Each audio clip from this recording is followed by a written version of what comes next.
بسم اللہ الرحمن الرحیم۔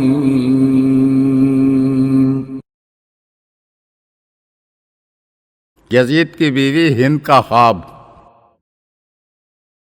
کتاب نور العین میں ہے کہ ہند بنت عبداللہ عامر جو یزید کی چہیتی بیوی تھی اور جس کو خاندان رسالت سے بڑی عقیدت تھی، ایک رات اس نے ایک ہولناک خواب دیکھا کہ اس کے گھر میں ایک نورانی تخت اترا ہے جس پر کچھ لوگ بیٹھے ہوئے تھے، مگر سب کے چہروں سے رنج و ملال اور پریشان حالی ٹپک رہی تھی۔ ان میں سے ایک بی بی کٹا ہوا سر گود میں لیے تھیں اور زار و قطار رو رہی تھیں۔ ہند نے کسی سے پوچھا، یہ کون لوگ ہیں؟ جواب ملا، وہ حضرت محمد صلی اللہ علیہ وآلہ وسلم ہیں اور ان کے پہلو میں حضرت علی مرتضیٰ علیہ السلام ہیں، اور یہ بی بی حضرت فاطمہ زہرا سلام اللہ علیہا ہیں جن کی گود میں ان کے شہید فرزند حضرت امام حسین علیہ السلام کا سر ہے۔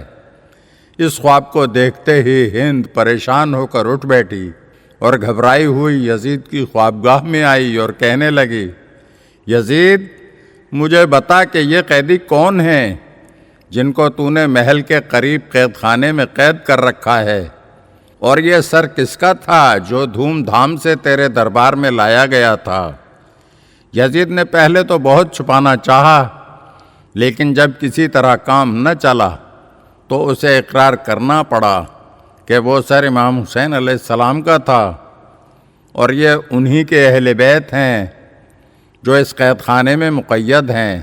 یہ سنتے ہی ہند کو تاب نہ رہی، یزید کو برا بھلا کہتی ہوئی اٹھی اور سیدھی قید خانے میں پہنچ گئی اور اہل بیت علیہم السلام سے تمام حال احوال دریافت کر کے ان کی تعظیم و تکریم اور خدمت گزاری میں مصروف ہو گئی۔ اگر آپ ہمارے چینل کی نئی ویڈیوز دیکھنا چاہتے ہیں تو ہمارے چینل کو سبسکرائب کریں اور گھنٹی کے بٹن کو دبائیے تاکہ ہر آنے والی ویڈیو آپ کو جلد موصول ہو سکے، اور ہاں، لائک اور شیئر ضرور کیجیے اور اپنے قیمتی کمنٹ سے ہمیں آگاہ کیجیے۔ شکریہ۔